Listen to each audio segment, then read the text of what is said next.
अस्सलाम वालेकुम। आज मैं आपको बताऊंगी कि किस तरह घर में फुल फैट मिल्क से आप क्रीम आसानी से तैयार कर सकते हैं। अक्सर लोगों को शिकायत होती है कि व्हिप क्रीम आसानी से नहीं मिलती या फिर काफ़ी एक्सपेंसिव होती है, तो आप घर में सिर्फ चंद अज्जा से बहुत आसानी से घर में तैयार कर सकते हैं।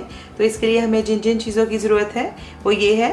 मैंने 1 कप ठंडा फ्रेश मिल्क लिया है, फुल फैट मिल्क है। 3 टेबलस्पून शुगर ली है और इसके अलावा 1 टेबलस्पून मैंने लेवल, ये 8 ग्राम है। मैंने अगर अगर पाउडर या फिर जेलेटिन पाउडर आप लें, और 1 टीस्पून वनीला एसेंस है। तो हम इसे बनाना शुरू करते हैं। तो सबसे पहले एक बर्तन में मैं 1/4 कप सादा ठंडा पानी डाल रही हूँ और इसमें हम अगर अगर पाउडर या जेलेटिन पाउडर 1 टेबलस्पून ऐड कर देंगे और इसको मिक्स कर देंगे और 5 मिनट के लिए इसको छोड़ देंगे।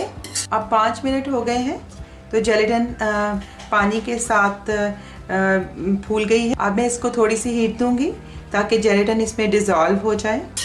तो जेलेटिन डिज़ोल्व हो गई है तो मैं हीट ऑफ कर दूंगी। अब मैं 1 कप दूध, ठंडा दूध इस बोल में डालूंगी।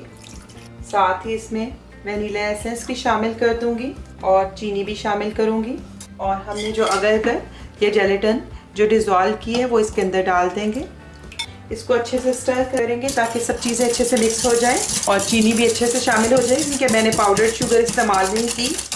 आप चाहें तो आप आइसिंग शुगर या पाउडर्ड शुगर भी डाल सकते हैं। तो सब चीज़ें अच्छे से डिज़ोल्व हो गई हैं और अब मैं इसको 1 घंटे के लिए फ्रीज़र में रख दूँगी और हर 20 मिनट के बाद मैं इसको बाहर निकाल के थोड़ा सा स्टर कर लूँगी, हिला लूँगी। तो 20-25 मिनट हो गए हैं। अब ये देखिए तो ये सेट होना शुरू हो गया है। तो मैं इसको थोड़ा सा मिला दूँगी और फिर से इसको फ्रीज़र में रख दूँगी। अब 1 घंटा गुजर चुका है, आप देख सकते हैं इसका टेक्सचर ऐसा है और ये काफ़ी ठंडी है। तो अब हम इसे बीट करना स्टार्ट करेंगे। तो इसके लिए मैंने इलेक्ट्रिक बीटर लिया है। अगर आप हैंड बीटर से करेंगे तो थोड़ा मुश्किल होगा, थोड़ा करने में टाइम लगेगा। तो इलेक्ट्रिक बीटर से ज़रा आसानी से बीट हो जाएगा। तो देखिए कि ये व्हिप होना शुरू हो गई है और इसका जो वॉल्यूम है वो भी बढ़ना शुरू हो गया है। अभी से आप इसकी थिकनेस देख सकते हैं। तो इसको मैं थोड़ा सा मज़ीद बीट करूँगी। तो मैंने इसको तकरीबन 4 से 5 मिनट बीट किया है। अब आप इसका टेक्सचर देख सकते हैं कि ये कितना इसका वॉल्यूम भी बढ़ गया है और ये कितनी अच्छी व्हिप हो गई है और इसका टेस्ट भी बहुत ही मज़े का है। वनीला फ्लेवर में तैयार हुई है। अगर आप चाहें तो आप कोई और भी एसेंस डाल सकते हैं। तो इसी क्रीम जो कि मैंने बनाई थी पहले, उससे मैंने ये मैंगो आइसक्रीम तैयार की है जो कि बहुत ही मज़े की बनी है। इसको इस्तेमाल करके या तो आप केक डेकोरेशन में भी इसे इस्तेमाल कर सकते हैं।